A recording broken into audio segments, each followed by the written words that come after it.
आजमगढ़ जिले के गंभीरपुर थाना क्षेत्र के बैरीडीह गांव निवासी पीड़ित परिवार अपने ही गांव के कुछ लोगों पर आरोप लगाते हुए अपनी जमीन पर अतिक्रमण करने का आरोप लगाते हुए जिला अधिकारी कार्यालय पर पहुंचकर जिला अधिकारी को प्रार्थना पत्र देकर न्याय की गुहार लगाई है। आपको बता दें कि पीड़ित रामबचन मौर्य ने बताया कि 26 जुलाई को अचानक मुझे पता चला कि उप जिलाधिकारी द्वारा चकमार गाटा संख्या 868 की पैमाइश कराने के लिए पहुंचे हैं, जबकि मेरा परिवार घर से बाहर रहता है। मेरे परिवार में किसी को इस बात की सूचना भी नहीं थी। उन्होंने तुरंत मौके पर आदेश दे दिया, जबकि उस चकमार के बगल में मेरा खेत है। खेत की सुरक्षा के लिए हमने 3-4 फीट की दीवार उठा दी है। एसडीएम शाम को 6 बजे पहुंचे और बिना पैमाइश के ही उन्होंने कहा कि इस दीवार को ध्वस्त कर दो। रात के समय लगभग 2 बजे पूरी दीवार को ध्वस्त कर दिए और हमारे खेत में मिट्टी उठाकर पूरे चकमार पर डाल दिया गया। इस मामले में जब हम एसडीएम को फ़ोन पर बात की गई तो उन्होंने हमारा फ़ोन काट दिया और जब हमने लेखपाल से बात की तो लेखपाल बोले कि इस बारे में आप उच्च। श्रीमान जी, मेरा नाम रामबचन मौर्य है। बैरीडीह उर्फ गंभीरपुर के रहने वाले हैं हम। क्या प्रकरण है जिलाधिकारी कार्यालय आना पड़ा? प्रकरण ये है महोदय कि 26 तारीख को अचानक हमको फ़ोन से पता लगा कि एसडीएम महोदय चकमार्ग नंबर 868 की पैमाइश कराने के लिए गए हैं। और तो हमको जब सूचना मिली, और हम महोदय बाहर रहते हैं, घर पे नहीं रहते हैं। पिछले 2 साल से हमारे घर में कुछ हादसा हो गया, 2-2.5 साल से, तब से ज़्यादातर बाहर ही हमारा गुजर रहा है। घर पे और कोई परिवार रह नहीं रहा था।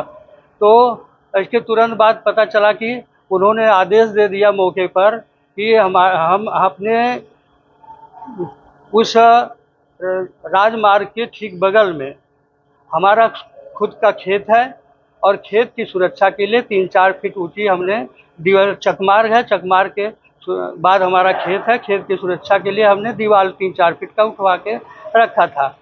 तो माननीय एसडीएम महोदय मौके पर गए शाम को लगभग 6-6:30 बजे के आसपास, और उन्होंने सीधे बिना पैमाइश नियम अनुसार जो पैमाइश होते बिना पैमाइश किए करवाए सीधे बोले कि ये दीवार को ध्वस्त कर दो। और रात में 6:30 बजे से लगभग 7:30-8 बजे तक रात में हमारी दीवार ध्वस्त कर दी गई। और इसके बाद हमारे ही खेत में से मिट्टी उठा करके चकमार्ग पर डाल दिया गया। और जब हमको सूचना मिली, हम बाहर थे, मौके पर तो थे नहीं, बाहर थे, सूचना मिली और जो माननीय एसडीएम महोदय का नंबर भी हमको प्राप्त हुआ। फिर हम उनसे लगातार बात करने की पूरी प्रयास किए, लेकिन उन्होंने फ़ोन नहीं उठाया। एक बार फ़ोन उठाया भी तो जैसे हमने बताया नाम, उन्होंने फ़ोन काट दिया। लेखपाल महोदय से ज़रूर बात हो पाई थी, उनसे हमने कहा कि एसडीएम महोदय से हमारी बात करवा दीजिए, हम मौके पर नहीं हैं, ये अन्याय हमारे साथ क्यों हो रहा है, ना हमारा कोई परिवार है, ना हम है, बिना किसी सूचना के, और भी रात के समय में इस तरह से दखल किया जा रहा है, ये गलत हो रहा है, हमारे साथ अन्याय हो रहा है। लेखपाल बोला कि आप अधिकारी महोदय से ही बात करिए, हम नहीं कुछ कर पाएंगे, और उन्होंने ही नंबर प्रोवाइड किया था हमको। फिर इसके बाद नहीं बात हो पाया तो आज हम माननीय जिला अधिकारी महोदय के पास आए हैं अपनी बात कहने के लिए। प्रार्थना पत्र के साथ जिलाधिकारी महोदय के प्रार्थना पत्र दिए, उन्होंने एक सक्षम अधिकारी को दे दिया, बोला कि इनको अपनी बात बताइए। फिर हम उनको अपनी बात सारी बताए। उन्होंने कहा कि देखिए, ये 2014 का आदेश था, उसका कंप्लायंस हुआ है, और जो ये लोग हमारे खेत पर कब्जा किए हैं उनके साथ हमारी पुरानी रंजिश चलती है सर।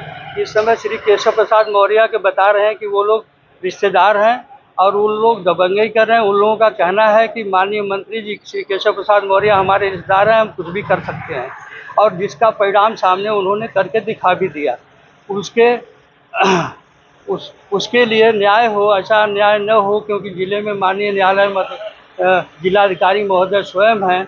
हम उनके पास गुहार लगाने के लिए आए थे और उन्होंने सक्षम अधिकारी को अपनी बात करने के लिए कहा। वहाँ पर जाके मैंने कहा उनको, तो उन्होंने सीधे सीधे कह दिया। हमने कहा सर, आप भी यहाँ ड्यूटी कर रहे हैं, आपके घर पे इस तरह से कोई कब्जा हो, अधिकारियों के पास जाएंगे न्याय के लिए, और कहाँ जाएंगे, कैसे क्या करेंगे, और हम इतना कमज़ोर आदमी है, पैर से भी हमें दिक्कत है, बीएचयू का हमारा ट्रीटमेंट भी चल रहा है, भाग दौड़ भी नहीं पाते, आप क्या करेंगे। तो हमारे पर सीधे वो गुस्सा हो गए, सीधे बोले कि मैं गोली मार दूंगा, बम मार दूंगा, तुम भी जाके गोली बम मार दो। माननीय अधिकारियों से हमारा निवेदन है कि अब हर जनता क्या करे, इस तरह से बम गोली मारे, न्याय के लिए किसके पास जाए? डीएम महोदय के पास न जाए तो किसके पास जाए? कहाँ से न्याय मिल पाएगा?